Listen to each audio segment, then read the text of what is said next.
welcome to Brew Builds. I'm Paul. Today, I'll be doing my first tool review on a new power washer I purchased off Amazon. I'm gonna unbox it, assemble it together, and give it a quick test. You ready? Let's unbox this.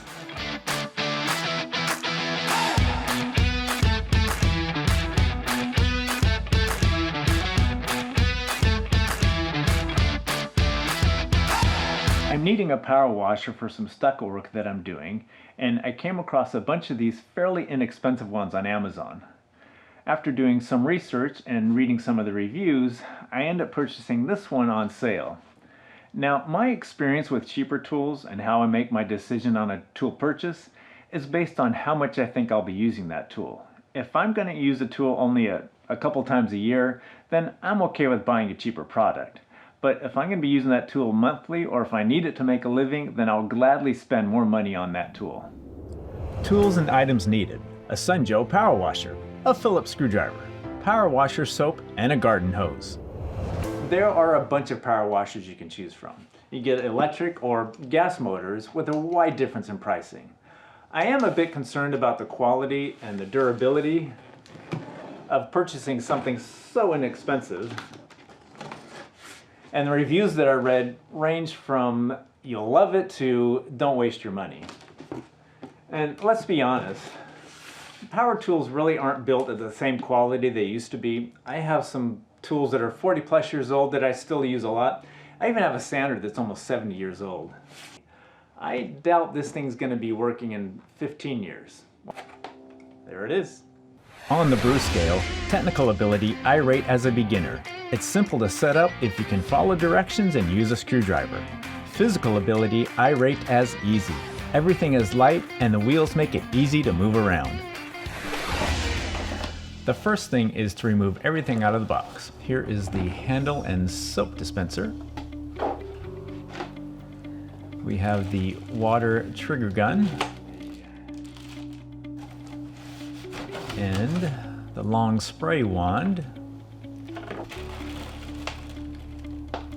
Here are the 5 different spray nozzle tips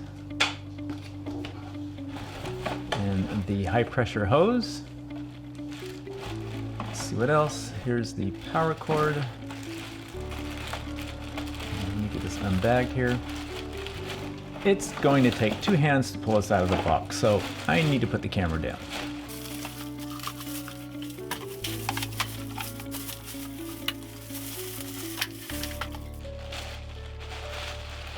The instructions. Okay, step 1, position close to water supply. Step 2, only use unit upright. Okay, assembly starts with step 3. Slide trigger gun holder into position, and it just snaps into place. Step 4, slide the handle into position and secure it with 4 large screws. It has this black plastic tab that will slide into the top of the power washer.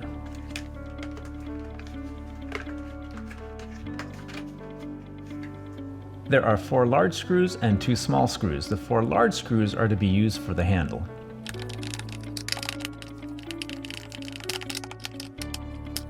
Step 5. Insert the detergent bottles under the ridge of their designated storage compartment. Snap the bottom of the bottles into the V-shaped grooves to secure them in place. Step 6. Connect the PVC detergent tube to the detergent connection.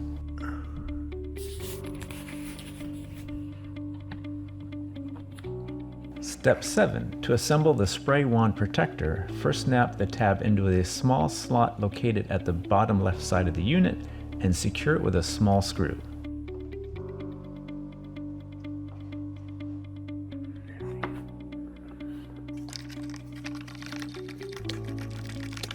Step 8. To assemble the hose holder, slide the holder into position and secure the unit with the remaining small screw.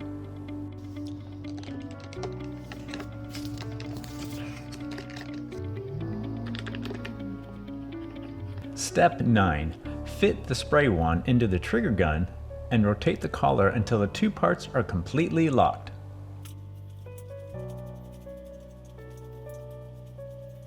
Steps 10 and 11. Connect the high pressure hose to the trigger gun and water outlet on the power washer.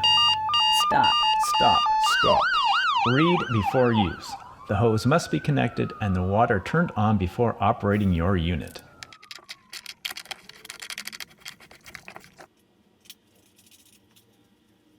The power washer comes with 5 different nozzle tips that are stored on the back of the handle. This is a nice feature. There is a 0 degree, a 15 degree, a 25 degree, a 40 degree, and one for applying soap. Step 12. Connect the garden hose adapter to the water inlet of the power washer.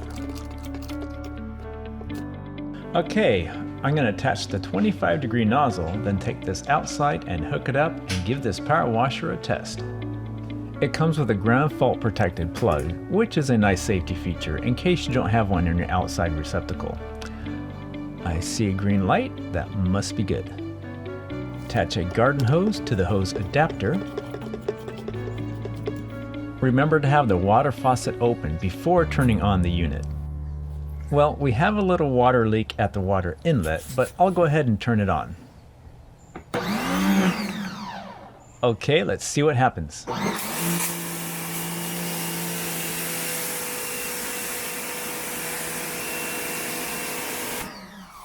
You can adjust the angle that the water comes out by rotating the tip.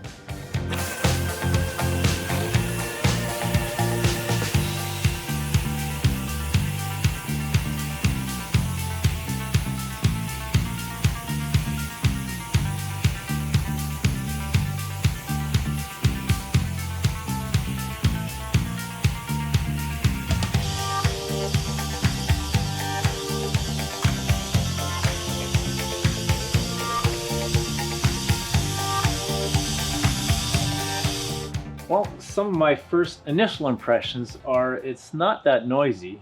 If I pull the trigger and keep talking, I'm sure it's pretty loud, but you can probably still hear me. Man, I'm pretty close to it. What is nice about it is it does shut off when I let go of the trigger, so that is a nice aspect of this one. It was leaking a little bit down here, so I just kind of tightened these up and that seemed to fix it, so I'll give it a bit more workout and see what I think of it.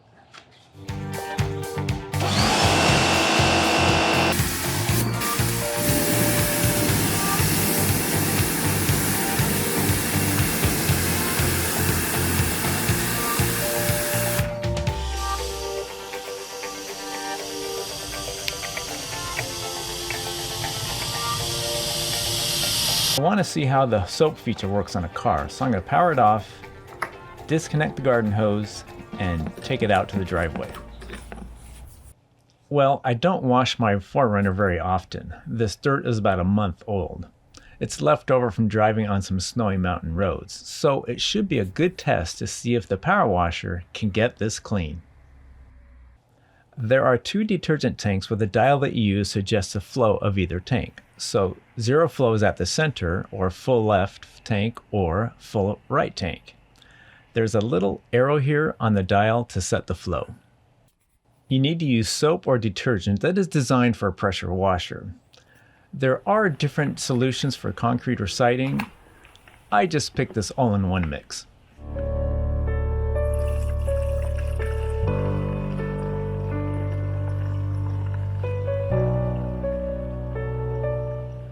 And that should be enough.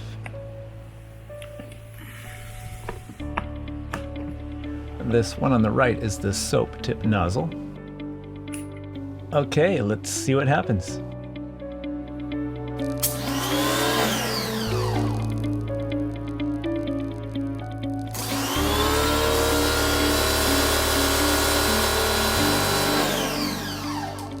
And I forgot to turn on the soap dial.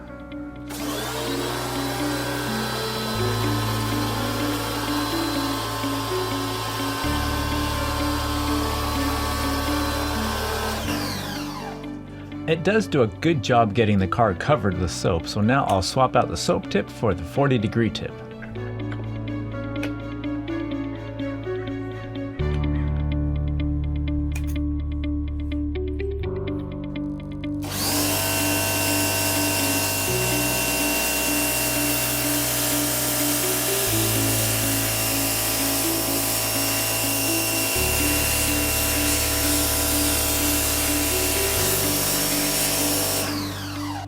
So I'll let the car dry a bit, and while it's drying, I'll test a 0-degree tip on some concrete seams.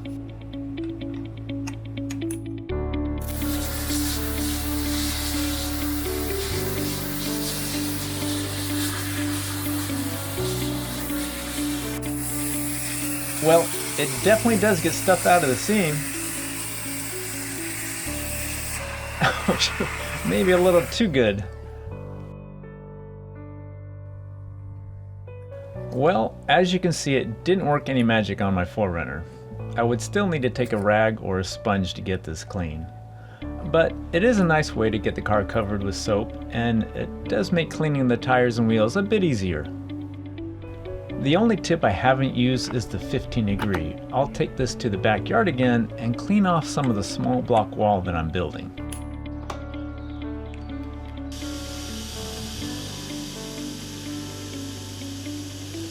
This retaining wall is the project I needed the power washer for. I'm going to be applying stucco to this wall, and I need it to be clean and free of all dirt. Now, one thing that did surprise me is this appears to use less water than using a standard high-pressure nozzle on a garden hose. I was somewhat concerned that a power washer would waste water, so I'm pleased to see that I can clean things off and save water compared to using a garden hose by itself. This unit comes with a very long power cord. I would say it's close to 30 feet. It's probably actually 10 meters. The high pressure hose is around 20 feet. My guess would be it's a 6-meter hose. This unit is very easy to set up as well as disconnect, and everything has a place for storage.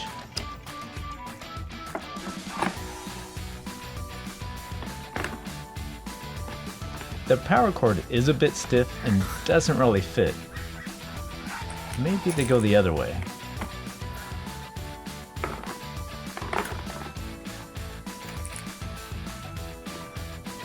Yeah, I don't think that's correct either. Well, that's it. It has power and it does washing. I do like the fact that it came with 5 different tips, and it does have the total shut-off system.